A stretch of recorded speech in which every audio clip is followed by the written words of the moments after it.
YouTube മിനിസ്ട്രീസിലേക്ക് സ്വാഗതം. നമ്മൾ ഡിസൈപ്പിൾഷിപ്പിനെ കുറിച്ചായിരുന്നു കഴിഞ്ഞ 2-3 ദിവസങ്ങളായിട്ട് പറഞ്ഞുകൊണ്ടിരുന്നത്. ഡിസൈപ്പിൾഷിപ്പിൻ്റെ പ്രിൻസിപ്പിൾസ്, അതിൻ്റെ ശിഷ്യത്വത്തിൻ്റെ തത്വങ്ങളെക്കുറിച്ചാണ് പറഞ്ഞത്. ഒന്ന് കം ആൻഡ് സീ പറഞ്ഞു. യേശു ഇൻവൈറ്റ് ചെയ്തുകൊണ്ടിരിക്കുകയാണ്, വന്ന് കാണുക എന്നുള്ളത്. യേശുവിനെ രക്ഷകനും കർത്താവുമായി സ്വീകരിക്കുന്ന അവസ്ഥയാണ് വന്ന് കാണുക എന്ന് പറയുമ്പോൾ. കം ആൻഡ് ഫോളോ, യേശുവിനെ അനുഗമിക്കുക. ലേവിയുടെ അനുഭവം, പത്രോസിൻ്റെ അനുഭവം, ഇതെല്ലാം നമ്മൾ സംസാരിച്ചു. മൂന്നാമത് കം ആൻഡ് ഡൈ, വന്ന് മരിക്കുക എന്നുള്ളത്. മരിക്കുക എന്ന് പറയുമ്പോൾ എളുപ്പമാണ്, എന്നാൽ അതിനേക്കാളും പാടാണ് കർത്താവിന് വേണ്ടി ജീവിക്കുക എന്ന് പറയുന്നത്. അതിലും പാടാണ്. അതുകൊണ്ട് നമ്മൾ കർത്താവിന് വേണ്ടി ജീവിക്കുക എന്നുള്ളൊരു തിങ്കിങ്, അപ്പോഴാണ് നമ്മുടെ ലോകവുമായിട്ട് നമ്മൾ മരിക്കുന്നത്. ആ ഒരു തിങ്കിങ്ങിലേക്ക് നമ്മൾ വരട്ടെ എന്ന് പ്രാർത്ഥിക്കുന്നു. നാലാമതുള്ള principle of discipleship, go and make, പോയി ഉണ്ടാക്കുക. ഇതാണ് നമ്മൾ മത്തായി 28:18 യേശു ക്രിസ്തുവിൻ്റെ ഗ്രേറ്റ് കമ്മീഷനകത്ത് നമ്മൾ മനസ്സിലാക്കുന്നത്. Go and preach the gospel, പോയി പറയുക എന്നുള്ളത്. നേരത്തെ ഒരിക്കലും ഞാൻ സൂചിപ്പിച്ചു, നമ്മൾ നേരത്തെ ഉള്ള ഒരു ഒത്തിരി വ്യത്യാസമാണ് ഇപ്പോഴേ. കാര്യം കമ്മ്യൂണിക്കേഷൻസൊക്കെ ഫാസ്റ്റ് ആയതുകൊണ്ട് ഇന്ന് നമ്മുടെ പഴയ രീതിയിലുള്ള ദൈവത്തിൻ്റെ സുവിശേഷം നമ്മൾ മറ്റുള്ളവരോട് പറയുന്നത് ഇപ്പോൾ ഒത്തിരി കുറഞ്ഞു പോയിട്ടുണ്ട്. കാരണം നമ്മളെല്ലാവരും ഒരു സെക്ലൂഡഡ് അല്ലെങ്കിൽ ഏകാന്തമായിട്ടൊരു ലോകത്തിൽ അവരുടെ തന്നെ ഒരു ലോകം അവർക്കുണ്ടാക്കിയിട്ടുണ്ട്. ചില ആളുകളുണ്ട്, പ്രായമുള്ളവരൊക്കെ പണ്ടൊക്കെ ആളാമ്പ്രതി സുവിശേഷ വേലയ്ക്കും മറ്റുള്ളതിനുമൊക്കെ പോകുന്നവർ ഇപ്പോൾ അവർ വീട്ടിൽ ഒതുങ്ങിക്കൂടി ടി വി ഉണ്ട്, അല്ലെങ്കിൽ കമ്പ്യൂട്ടറുണ്ട്, അല്ലെങ്കിൽ മൊബൈലുണ്ട്, അതിലങ്ങ് ഒതുങ്ങിക്കൂടി അവരുടെ ജീവിതം അങ്ങനെ അങ്ങ് തീരുക. ചില ആളുകൾ എന്ന് വെച്ചാൽ സോഷ്യൽ ലൈഫ് പോലും വേണ്ട രീതിയിലില്ല. ഫ്രണ്ട്ഷിപ്പുമായിട്ടോ മറ്റുള്ള ഫ്രണ്ട്സുമായിട്ടോ അവരുമായിട്ട് റിലേറ്റ് ചെയ്യുമോ അങ്ങനെയുള്ള കാര്യങ്ങളെല്ലാം ഇപ്പോൾ ഒത്തിരി കുറഞ്ഞു. പ്രത്യേകിച്ച് കോവിഡിന് ശേഷം അത് കണ്ടമാനം കുറഞ്ഞു. കോവിഡ് നമ്മളെ വിട്ടുപോയെങ്കിലും പല രീതിയിലുള്ള രോഗങ്ങൾ ഇന്നും നിലനിൽക്കുന്നുണ്ടല്ലോ. ഇന്നും ആളുകൾ മാസ്കൊക്കെ വെച്ചും ഒക്കെ പലരുമായിട്ട് ഇൻട്രാക്ട് ചെയ്തില്ല. പ്രത്യേകിച്ച് പ്രായമുള്ള വീടുകളിലൊന്നും പ്രായമായിട്ട് വാർദ്ധക്യ ക്ഷീണത്തിലൊക്കെ ഇരിക്കുന്നവരൊന്നും ആരും ഒന്ന് പോവുകയോ സംസാരിക്കുകയോ പോലും ചെയ്യത്തില്ല. കാര്യം എന്ന് വെച്ചാൽ അവിടെ ചെന്ന് കഴിഞ്ഞാൽ അവർക്ക് എന്തെങ്കിലും അസുഖം കിട്ടിയാൽ അവരുടെ കാര്യം പരുങ്ങലിലാവും എന്ന് മനസ്സിലാക്കിക്കൊണ്ട് പലരും പോവുക പോലും ഇല്ല. അതുകൊണ്ട് ഇന്ന് കമ്മ്യൂണിക്കേഷൻ ഒരുപാട് കുറഞ്ഞു. അതുപോലെ നേരത്തെ പണ്ടൊക്കെ ചെയ്തുകൊണ്ടിരുന്ന ആളാം പ്രതിയായുള്ള സുവിശേഷം അത് ഒരുപാട് കുറഞ്ഞിരിക്കുകയാണ്. ഈ പേഴ്സണൽ ഇവാഞ്ചലിസം എന്ന് പറയുന്നത് ഭയങ്കര ഇമ്പോർട്ടൻ്റ് ആയിട്ടുള്ളൊരു കാര്യം. എന്നുവെച്ചാൽ ഒരാൾ വേറൊരാളോട് കർത്താവിൻ്റെ കാര്യങ്ങൾ പറഞ്ഞ് മനസ്സിലാക്കി കൊടുക്കുക. പണ്ടത് ഒരുപാടുണ്ടായിരുന്നു. നമ്മൾ ഈ ബസ്സിലൊക്കെ യാത്ര ചെയ്യുമ്പോൾ ഞാൻ ഓർക്കുന്നു, പണ്ട് കാസർഗോഡൊക്കെ ഇരിക്കുന്ന സമയത്ത് ബസ്സിലൊക്കെ യാത്ര ചെയ്യുന്ന സമയത്ത് ബസ്സിലുള്ളവരോട് കുശലമൊക്കെ അന്വേഷിക്കുന്നതിൻ്റെ സമയത്ത് നമ്മളറിയാതെ നമ്മുടെ ക്രിസ്ത്യൻ പ്രിൻസിപ്പിൾസും ക്രിസ്തീയ മൂല്യങ്ങളും ഒക്കെ പറയുകയും സംസാരിക്കുകയൊക്കെ ചെയ്യുമ്പോൾ യേശുവിനെക്കുറിച്ച് അറിയാനുള്ള കാര്യങ്ങളൊക്കെ അവിടെ വന്നു ചേരും. അതെല്ലാം ഞാൻ ഇപ്പോഴും ഓർക്കുന്നു, അന്ന് അതൊക്കെ ചെയ്യുന്നു. ഇപ്പോഴേ നമുക്ക് നേരത്തെ പറഞ്ഞ പോലെ നമുക്ക് നമ്മുടേതായിട്ടുള്ളൊരു ലോകമാണ്. നമ്മൾ പോയാൽ ഒന്നുകിൽ 2 വീലറിൽ പോവും, അല്ലെങ്കിൽ കാറെടുത്ത് പോവും. അന്നേരം വേറെ ആരുമായിട്ട് യാതൊരു കമ്മ്യൂണിക്കേഷനും ഇല്ല. അന്നേരം പബ്ലിക് ട്രാൻസ്പോർട്ട് സിസ്റ്റം നമ്മൾ കാര്യമായിട്ട് ഉപയോഗിക്കുന്നില്ല.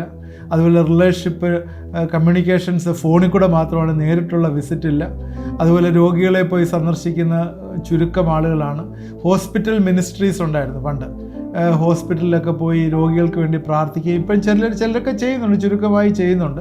എന്നാലും നേരത്തെ ഉള്ളതുപോലെ ഒന്നുമില്ല, എല്ലാം ചുരുങ്ങി വരിക. കഴിഞ്ഞ ദിവസം ജയിൽ മിനിസ്ട്രി ഉണ്ടായിരുന്നു. ജയിലിൽ പോയിട്ട് ഈ ഒരുപാട് അതിക്രമം കാണിച്ചിട്ടുള്ള ആളുകളൊക്കെ ജയിലിൽ ശിക്ഷ അനുഭവിക്കുന്ന ആളുടെ ഇടയിൽ പോയി പ്രാർത്ഥിക്കുകയും അവരോട് സുവിശേഷം അറിയിക്കുകയൊക്കെ ചെയ്യുന്ന കാര്യമുണ്ട്. ഇപ്പോഴ് പുതിയ നിയമം തന്നെ കൊണ്ടുവന്നു. കേരളത്തിൽ പോലും പുതിയ നിയമം കൊണ്ടുവന്നു. ജയിലിൽ പോയി അങ്ങനെ പറയാൻ പാടില്ല, അങ്ങനെയുള്ള നിയമം കൊണ്ടുവന്നു. ഞാൻ പറഞ്ഞുകൊണ്ട് വരുന്നത്, എല്ലാ രീതിയിലും ഇന്ന് ഇവാഞ്ചലൈസേഷൻ അല്ലെങ്കിൽ ഈ സ്വതർത്തമാനം പറയുന്ന ഒരു അനുഭവം കുറഞ്ഞു വന്നുകൊണ്ടേയിരിക്കുക. അവിടെ എല്ലാം തന്നെ എന്താ കാണുന്നത്? ആരാണ് ജയമെടുക്കുന്നത്? കർത്താവിൻ്റെ വേല ശുഷ്കിച്ച് വന്നിട്ട് അവിടെ എല്ലാം പിശാച് ജയമെടുത്തുകൊണ്ടിരിക്കുക. അവിടെ നമുക്ക് വലിയൊരു റോളുണ്ട് നമ്മൾ മറന്നു പോകരുത്. ആസ് ക്രിസ്ത്യൻസ്, ആസ് ഡിസൈപ്പിൾസ്, കർത്താവിൻ്റെ ശിഷ്യന്മാർ എന്നുള്ള രീതിയിൽ നമുക്ക് വലിയൊരു റോളുണ്ട്. ഞാനത് കൂടുതലായിട്ട് നമ്മൾ ministry at the market place അതിനെക്കുറിച്ച് പറയുന്ന സമയത്ത് പറയാം. അത് വലിയൊരു റോള് മാർക്കറ്റ് പ്ലേസിൽ നമുക്കുണ്ട് എന്ന് നമ്മൾ മറന്നു പോകരുത്. ഇന്ന് പലപ്പോഴും നമ്മളെല്ലാം മമ്മയിരിക്കുകയാണ്. മിണ്ടത്തില്ല, ആരും മിണ്ടത്തില്ല. കാരണം മിണ്ടാൻ പറ്റത്തില്ല. കാരണം അവരുടെ നാവിലൊരു ഒരു കെട്ട് വീണിരിക്കുക.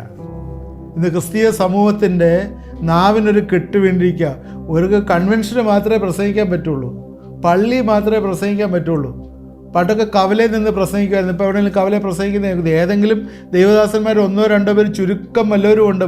അവരെയൊക്കെ മുദ്രയിട്ടിരിക്കുക. എന്താണ്? നീ പെന്തക്കോസ്ത, അല്ലെങ്കിൽ എന്തോ പറയുന്നത്, നീ നിനക്ക് വട്ടാണ്, അല്ലെങ്കിൽ എന്തൊക്കെ പറയുമെന്നറിയാം. അവരെ പുച്ഛിച്ച് തള്ളുകയാണ്. ആരെ പുച്ഛിച്ച് തള്ളുന്നത്? ക്രിസ്തീയ സമൂഹം തന്നെ അവരെ പുച്ഛിച്ച് തള്ളുകയാണ്. എന്നാൽ ദൈവം പറഞ്ഞ വലിയൊരു കമാൻഡാണ്, ഗോ ആൻഡ് ടെൽ. പോയി സുവിശേഷം അറിയിക്കാനായിട്ട് ദൈവം പറഞ്ഞ വലിയൊരു കമാൻഡാണ്. എന്നാൽ അവരെ പുച്ഛിച്ച് തള്ളിക്കൊണ്ടിരിക്കുക. ഞാൻ ഓർക്കുന്നു, എൻ്റെ ചെറുപ്പത്തിലെ ഈ ഓണവാര വേല എന്ന് പറഞ്ഞൊരു സംഭവമുണ്ട്. ഓണത്തിൻ്റെ ഒരാഴ്ച ഭയങ്കര ആഘോഷമാണല്ലോ കേരളത്തിലെ. അപ്പോൾ ഈ സഭകളൊക്കെ തന്നെ ഈ ഓണത്തിന് വലിയ കളികളും കാര്യങ്ങളുമൊക്കെ, ഈ ഭക്ഷണമൊക്കെ കഴിഞ്ഞ് വരുമ്പോൾ ഈ ജംഗ്ഷനിൽ വൈകിട്ട് 4 മണിക്കുമൊക്കെ ഓണവാര വേലയെന്നും പറഞ്ഞൊരു സംഭവമുണ്ട്. ഇപ്പോൾ എവിടെയെങ്കിലും പറഞ്ഞു പോലും കേൾക്കുന്നുണ്ടോ? എങ്ങും കേൾക്കുന്നില്ല. ഞാൻ എന്താ ഇതെല്ലാം പറയുന്നതെന്ന് ചോദിച്ചാൽ, ആ പഴയ കാര്യങ്ങളൊക്കെ ഓർത്ത് ദൈവം അന്നൊക്കെ പ്രവർത്തിച്ച കാര്യങ്ങളൊക്കെ ഇന്ന് പിശാച് കെട്ടിയിരിക്കുകയാണ്. ഒന്നും ചെയ്യാനായിട്ട് പിശാച് സമ്മതിക്കത്തില്ല. ഇതെല്ലാം കാണിക്കുന്നത് we are all the end times. നമ്മൾ അവസാന കാലത്തിലേക്ക് വന്നിരിക്കുകയാണ്. നമ്മുടെ യൂത്തില്ല, യങ്ങായിട്ടുള്ളവരാരും ഇല്ല. ഇനി ഒരു 10 വർഷത്തിനകത്ത് ഞാൻ ഈ പറഞ്ഞ കാര്യങ്ങൾ നിങ്ങൾ എഴുതി എവിടെയെങ്കിലും അടി വരയിട്ട് വെച്ചോ, നമ്മുടെ ഒരുപാട് പള്ളികൾ കേരളത്തിൽ പൂട്ടും 10 വർഷത്തിനകത്ത്. കാരണം ആളില്ല, ആരാധിക്കാൻ ആളുണ്ടാവത്തില്ല. നമ്മളിപ്പം കുറ്റം പറയുന്നില്ലേ UK പള്ളി പൂട്ടിയെന്ന്, യൂറോപ്പിലെ പള്ളി പൂട്ടിയെന്ന് പറയുന്നില്ലേ? അതുപോലൊരവസ്ഥ നമ്മുടെ നാട്ടിലും അധികം നാളിൽ സംജാതമാവും. അതുകൊണ്ട് നമ്മൾ ഉള്ള സമയം, ജീവനോടിരിക്കുന്ന സമയം, ദൈവം ഇപ്പോൾ ഒരു കോവിഡ് വന്നപ്പോൾ എല്ലാം അടച്ചിട്ടു. എങ്ങും ആരാധനയില്ലായിരുന്നു. എല്ലാം ഓൺലൈൻ ആരാധനകളും മാത്രം എല്ലാം അടച്ചിട്ടു. ഇനിയും ഇതുപോലൊക്കെ ഒരുപാട് കാര്യങ്ങൾ ലോകത്തിൽ വരാനായിട്ടിരിക്കുന്നു. ഇനി അടുത്ത കുറേ എപ്പിസോഡ് കഴിയുമ്പോൾ ഞാനത് പറയാം എന്തൊക്കെ ഇനി ലോകത്തിൽ വരാനിരിക്കുന്നതാണ്. ഒരുപാട് കാര്യങ്ങൾ ലോകത്തിൽ വരാനിരിക്കുന്നു. അന്നേരം നിങ്ങൾക്കൊന്നും മിണ്ടാൻ പോലും പറ്റത്തില്ല. അതിൻ്റെ ഒരു പ്രിലൂഡെന്ന് പറയുന്ന പോലെ, അല്ലെങ്കിൽ അതിനൊരു മുന്നോടിയായിട്ടാണ് ഇപ്പം നിങ്ങൾ മിണ്ടാതിരിക്കുന്നത്. മിണ്ടാതിരുന്ന് പരിശീലിക്കുകയാണ്. എന്നാൽ ദൈവം പറയുന്നത് നിങ്ങൾ മിണ്ടണം എന്നുള്ളതാണ്. 2 രാജാക്കന്മാർ 7-ാം അധ്യായത്തിലൊരു സംഭവമുണ്ട്. 2 രാജാക്കന്മാർ 7-ാം അധ്യായത്തിൽ ഇസ്രായേൽ ആരാം രാജാവുമായിട്ട് യുദ്ധം ചെയ്യാനായിട്ട് തീരുമാനിച്ചു. എന്നാൽ ഇസ്രായേൽ പോയിട്ടില്ല, യുദ്ധം ചെയ്യാനായിട്ട് പോയിട്ടില്ല. എന്നാൽ അവിടെ വലിയ ക്ഷാമമാണ്. ഇസ്രായേൽ വലിയ ക്ഷാമമാണ്, ഭക്ഷണത്തിനൊക്കെ ഷോർട്ടേജാണ്. എന്നാൽ അവിടെ 4 കുഷ്ഠരോഗികളുണ്ടായിരുന്നു. 2 രാജാക്കന്മാർ 7-ാം അധ്യായം നിങ്ങൾ വായിച്ചു നോക്കിയാൽ 4 കുഷ്ഠരോഗികൾ. കുഷ്ഠരോഗികൾക്കറിയാം അവർ പാളയത്തിന് പുറത്താണ് അവരുടെ സ്ഥാനം. അവർക്ക് അകത്ത് വരാനോ അല്ലെങ്കിൽ ആരോടും ഇടപെടാനോ പറ്റത്തില്ല. അന്ന് കുഷ്ഠത്തിന് ട്രീറ്റ്മെൻ്റ് ഒന്നുമില്ലല്ലോ. കുഷ്ഠരോഗികൾ അന്ന് പുറത്താണ്, പാളയത്തിന് പുറത്താണ് താമസിക്കുന്നത്. അവർ ഭക്ഷണത്തിൽ വല്ലാതെ വിഷമിച്ച് വല്ലാതെ ബുദ്ധിമുട്ടി ഇരിക്കുകയാണ്. എന്നിട്ട് അവർ വിചാരിച്ചു എന്തായാലും നമ്മൾ മരിക്കും, ഇവിടെ കിടന്നാൽ പട്ടിണി കിടന്ന് മരിക്കും. അതുകൊണ്ടൊരു കാര്യം ചെയ്യാം, നമുക്ക് ആരാമ്യ പാളയത്തിലേക്ക് പോകാം. ആരാമ്യ രാജാക്കന്മാർ അവരെല്ലാം അവിടെ പാളയം ഇറങ്ങിയിട്ടുണ്ട്. ഇസ്രായേലിന് നേരെ ആക്രമിക്കാൻ വേണ്ടി പാളയത്തിൽ ഇറങ്ങിയിരിക്കുകയാണ്. അതുകൊണ്ട് ഇവിടെ പാർത്താലും നമ്മൾ മരിക്കും, അവിടെ ചെന്നാൽ ചിലപ്പം അവിടെ കൈകൊണ്ട് മരിക്കുമായിരിക്കും. എന്നാലും നമുക്കൊന്ന് പോയേക്കാം, ഇവിടെ നിന്നിട്ട് വലിയ കാര്യമൊന്നുമില്ലല്ലോ, ഇവിടെ കിടന്നാലും മരിക്കും, അവിടെ ചെന്നാലും മരിക്കും.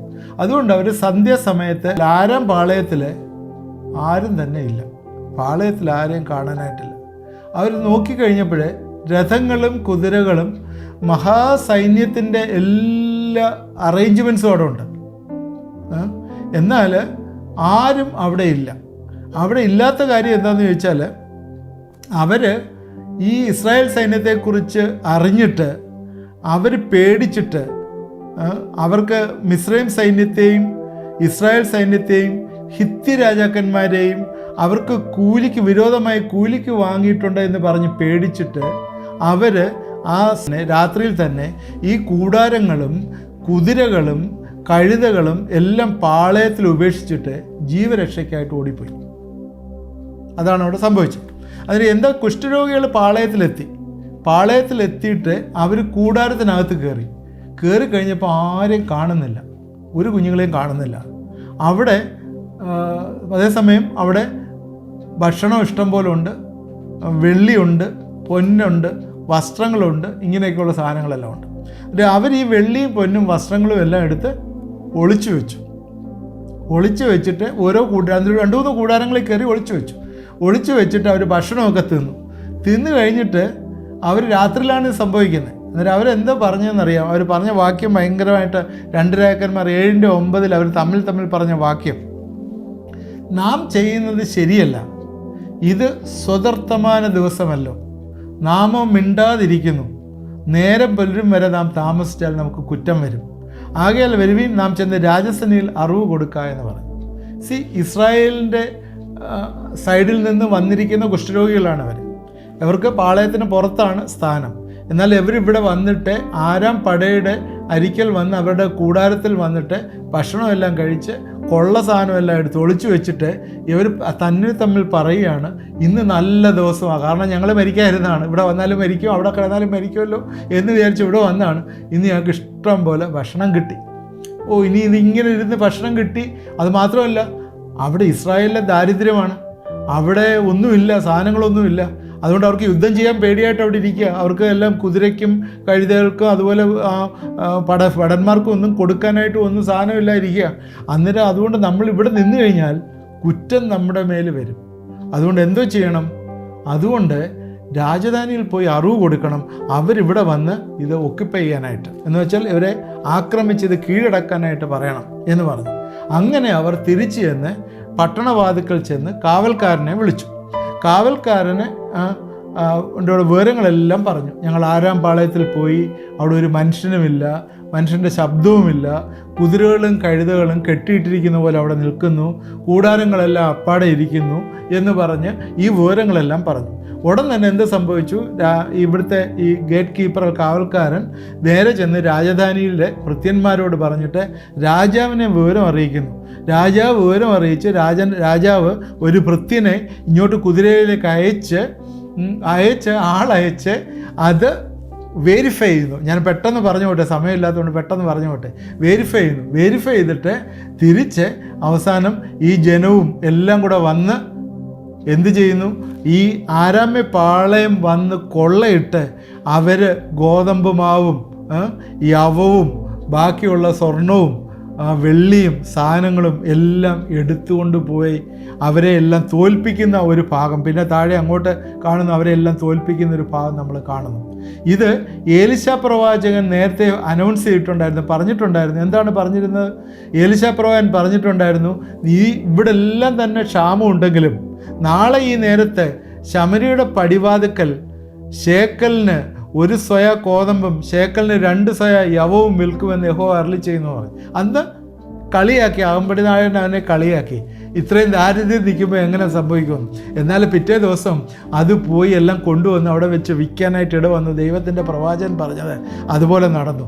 ഇത് ഞാൻ പറയാനുള്ള കാര്യം, ഈ വാക്യം 7:9 വാക്യത്തെ വെച്ച് ഉദ്ദേശിച്ചാണ് പറഞ്ഞത്. ഒരു സ്വവർത്തമാനമാണിത്. 2-4 കുഷ്ഠരോഗികൾ തമ്മിലുള്ള ഡിസ്കഷനാണ്, സ്വവർത്തമാനമാണ്. ഈ സ്വവർത്തമാനം നമ്മൾ അറിഞ്ഞിട്ട് നമ്മളിത് പറയാതിരുന്നാൽ ആ കുറ്റം നമ്മുടെ മേലിരിക്കുന്നു എന്നുള്ളത് നമ്മൾ മറന്നു വരുന്നു. ഇവരങ്ങനെ പറഞ്ഞ് ഇതുപോലെയാണ് സ്വാർത്ഥവാനം.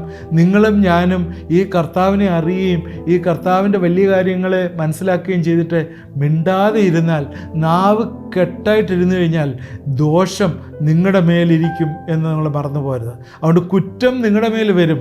അതുകൊണ്ട് എന്താണ് നിങ്ങൾ ചെയ്യേണ്ടത്? മത്തായി 28:18 പോകുക, ലോകത്തിൻ്റെ അറ്റത്തോളം പോയി സുവിശേഷം പ്രസംഗിക്കുക. ഇത് നമ്മുടെ വലിയൊരു ഉത്തരവാദിത്തമാണ്. ഗോ ആൻഡ് മേക്ക്, പോയി സുവിശേഷം പറയാനായിട്ട്. Harvest is plenty but the labourers are few. Mathai 9:37-38 വരെയുള്ള വാക്യങ്ങളിൽ ഇങ്ങനെയാണ് പറയുന്നത്, കൊയ്ത്ത് വളരെ ഉണ്ട്, വേലക്കാരെ ചുരുക്കം. ആകയാൽ കൊയ്ത്തിൻ്റെ യജമാനനോട് കൊയ്ത്തിലേക്ക് വേലക്കാരെ അയക്കേണ്ടതിന് യാചിപ്പീൻ. ഇന്ന് കൊയ്ത്ത് ധാരാളമുണ്ട്. ഇന്ന് ഒരുപാട് വ്യക്തിത്വങ്ങൾ, ഇന്ന് രൂപാന്തരത്തിന് വേണ്ടി വെയിറ്റ് ചെയ്യുന്ന ഒരുപാട് വ്യക്തിത്വങ്ങൾ ഈ ലോകത്തിലുണ്ട്. എവിടെ ചെന്നാലും ഗോസ്പൽ എന്ന് റിസീവ് ചെയ്യപ്പെടുന്നതാണ്. കാര്യം എന്താണെന്നറിയാമോ? കാരണം മനുഷ്യനെ രൂപാന്തരപ്പെടുത്തുന്ന ദൈവത്തിൻ്റെ വചനമാണ്. ദൈവത്തിൻ്റെ വചനം പറഞ്ഞാൽ മനുഷ്യരത് അക്സെപ്റ്റ് ചെയ്യും. ഇന്ന് എന്തുകൊണ്ടാണ് അക്സെപ്റ്റ് ചെയ്യുന്നത്? അവരുടെ മനസ്സിൽ ഇന്ന് കാഠിന്യം നിറഞ്ഞിരിക്കുകയാണ്. അവരുടെ മനസ്സിന്ന് കെട്ടപ്പെട്ടിരിക്കുകയാണ്. എങ്ങനെയെങ്കിലും ഒന്ന് വിടുതൽ പ്രാപിച്ചാൽ മതിയെന്ന് ചിന്തിക്കുന്ന ഒരുപാട് പേരുണ്ട്. ഒരുപാട് അഡിക്ഷൻസ് കീഴിലെ എന്നറിയാം. എത്ര ഭവനങ്ങൾ ഇന്ന് കരഞ്ഞുകൊണ്ടിരിക്കുകയാണ്. ടീനേജിൽ തന്നെ കുഞ്ഞുങ്ങൾ ഡ്രഗ്സിന് അഡിക്ഷനായിരിക്കുന്ന കുടുംബങ്ങൾ, ടീനേജിൽ ഗെയിംസിന് അഡിക്ഷനായിരിക്കുന്ന കുഞ്ഞുങ്ങൾ. നമുക്കറിയാവുന്നതാണ്, അമ്മയുടെ പാസ്വേഡ് എടുത്തിട്ട് ബാങ്കിൽ അക്കൗണ്ടിൽ നിന്ന് ലക്ഷക്കണക്കിന് രൂപയ്ക്ക് മൊബൈൽ ഗെയിം കളിച്ച് കളയുന്ന കുഞ്ഞുങ്ങൾ അനേകപേരുണ്ട്. വിശ്വാസ സമൂഹത്തിലെ പിതാക്കന്മാരുടെ പിള്ളേർ വരെയുണ്ട്. ഒരുപാട് പേര് പ്രാർത്ഥനാ റിക്വസ്റ്റുകൾ അയക്കുന്നുണ്ട്, ഞങ്ങളുടെ കുഞ്ഞിന് വേണ്ടി ഒന്ന് പ്രാർത്ഥിക്കുമോ. ഇതൊക്കെ വലിയ കെട്ടപ്പെട്ടിരിക്കുന്ന കാര്യമാണ്. ഒന്ന് പറയുമോ? നിങ്ങളുടെ നാവ് എടുത്തൊന്ന് പറയുമോ? ഇന്ന് കൊയ്ത്ത് വളരെ ഉണ്ട്, വേലക്കാരോ ചുരുക്കം. എല്ലാവരും അവരുടെ കാര്യങ്ങളിൽ ഇൻവോൾവ് ചെയ്തു പോകുന്നു. എല്ലാവരുടെയും എയിം എന്താണ്? സക്സസ്. എനിക്ക് ജീവിതത്തിൽ പണം വേണം, പണമാണ് എല്ലാം. പണമുണ്ടാക്കി സക്സസ്ഫുൾ ആവുക ജീവിതം. എന്തിനാണ്? മനുഷ്യ, ഒരു ശ്വാസത്തിന് അത്രേ വിലയുള്ളൂ. നീ നാളെ ഉണ്ടാവുമെന്ന് നമുക്ക് പറയാൻ പറ്റത്തില്ല. സാമാന്യ ഒരു ശ്വാസവും ശ്രേഷ്ഠജനം ഒരു ഫോഷ്കും അത്രേ എന്നാണ് ബൈബിളിൽ പറയുന്നത്. ഇന്ന് കിളിർത്ത് വരുന്ന തകരയെ പോലെ, നമ്മുടെ നാടൻ ഭാഷയിൽ പറഞ്ഞ ഒരു തകരയെ പോലെ നാളെ പട്ടുപോകുന്ന വ്യക്തിത്വങ്ങളല്ലേ നമ്മൾ. ഒരു കോവിഡിന് എന്നുവെച്ചാൽ സോപ്പിട്ട് കഴുകിയാൽ ഒരു സോപ്പ് കുമിളയ്ക്ക് പ്രൊട്ടക്റ്റ് ചെയ്യാൻ പറ്റാത്ത, പിടിച്ചു നിൽക്കാൻ വയ്യാത്ത ഒരു കോവിഡിന്, ആ കോവിഡിൻ്റെ അണുവിന് നിങ്ങൾക്ക് റെസിസ്റ്റ് ചെയ്യാൻ പറ്റുന്നില്ലല്ലോ. ഇത്രയും ശാസ്ത്രം വളർന്നിട്ടും എത്ര കോടി ജനങ്ങളാണ് കോവിഡിൽ മരിച്ചത്? കുഴിച്ചിടാൻ പോലും ആളില്ലായിരുന്നു. മനുഷ്യൻ്റെ അവസ്ഥ. ഒരുപാട് പണം ബാങ്കിലുണ്ട്, ഒരുപാട് ഡെപ്പോസിറ്റ് ഉണ്ട്, ഒരുപാട് സ്ഥലങ്ങളുണ്ട്, ഫ്ലാറ്റ് ഉണ്ട്, എസ്റ്റേറ്റ് ഉണ്ട്. കുഴിച്ചിടാൻ ആളില്ലായിരുന്നു. നമ്മുടെ അവസ്ഥ എന്ത് ഇതാണ്. എന്നാൽ ഈ കർത്താവിനെ അറിയാതെ മരിക്കുന്നവരുടെ അവസാനം നിത്യനരകമാണെന്ന് മനസ്സിലാക്കിക്കൊണ്ട് അവരെ കർത്താവിലേക്ക് നടത്തുന്ന ആ വേല, അതാണ് വിശ്വാസത്തിൻ്റെ വേല. അത് ചെയ്യുവാനായിട്ട് ദൈവം നമ്മളെ വിളിച്ചിരിക്കുന്നു. നമ്മൾ മറന്നു പോരുത്. ഗോ ആൻഡ് മേക്ക്, പോയി ശിഷ്യരാക്കിക്കൊള്ളുവാനുള്ള വലിയ സദർത്തമാനം. ആ സദർത്തമാനം ആ കുഷ്ഠരോഗികൾ പറഞ്ഞ് അവർക്ക് ആ തിരിച്ചറിവുണ്ടായി. ഞങ്ങളിത് പറഞ്ഞില്ലെങ്കിൽ, അവരത് പറഞ്ഞതുകൊണ്ടാണ് ആ ഇസ്രായേൽ പാളയത്തിൽ നിന്നുള്ള എല്ലാവർക്കും ആരാമ്യ പാളയത്തിൽ വന്ന് ആ കൊള്ള കണ്ടെടുക്കാനും അവർക്ക് സഫീഷ്യൻ്റ് ആയിട്ടുള്ള ഫുഡ് മെറ്റീരിയൽസ് കൊണ്ടുപോകാനും അവരെ ജയിക്കാനും സാധ്യമായി തീർന്നത്. തീർച്ചയായും വലിയ വലിയ ഒരു ഹാർവസ്റ്റ് നമ്മുടെ മുമ്പിലുണ്ട്.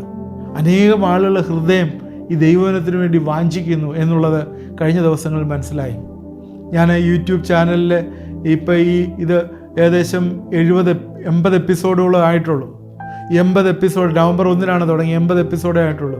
ഇതിനകത്ത് വന്നിരിക്കുന്ന പ്രെയർ റിക്വസ്റ്റുകൾ വെച്ച് ഞങ്ങൾ പ്രാർത്ഥിക്കുമ്പോഴറിയാൻ ജനങ്ങൾ എന്ത് ഡിഫിക്കൽട്ടീസിൽ കൂടെയാണ് കടന്നു പോകുന്നത്, എന്ത് പ്രയാസങ്ങൾ കൂടിയാണ്, എന്ത് സാത്താൻ്റെ ബോണ്ടേജിൽ കൂടിയാണ് കടന്നു പോകുന്നതെന്ന് ഞങ്ങൾക്കറിയാം. അതുകൊണ്ട് പറയുകയാണ്, ഈ സുവിശേഷം ചെന്നിട്ട് ഇതെല്ലാം റിലീസ് ചെയ്യട്ടെ എന്ന് നമുക്ക് പ്രാർത്ഥിക്കാം. ഗോ ആൻഡ് മേക്ക്, പോയി നമുക്ക് സുവിശേഷം അറിയിക്കാനുള്ള സമയമാണ്.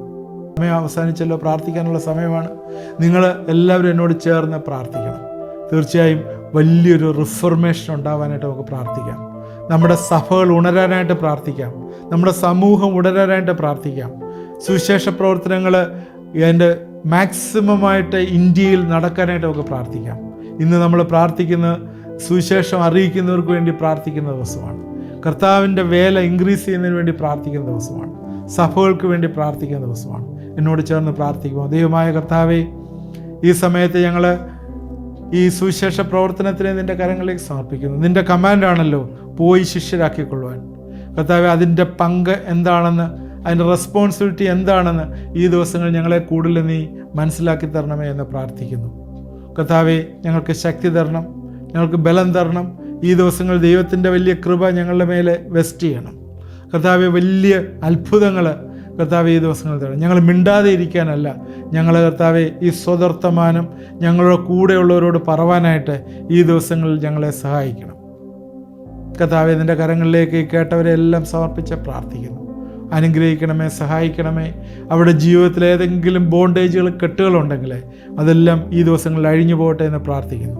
കർത്താവ് ദൈവത്തിൻ്റെ വചനം അത് ക്ലീൻ ചെയ്യട്ടെ, അത്ഭുതങ്ങൾ ജീവിതത്തിൽ വരട്ടെ എന്ന് പ്രാർത്ഥിക്കുന്നു.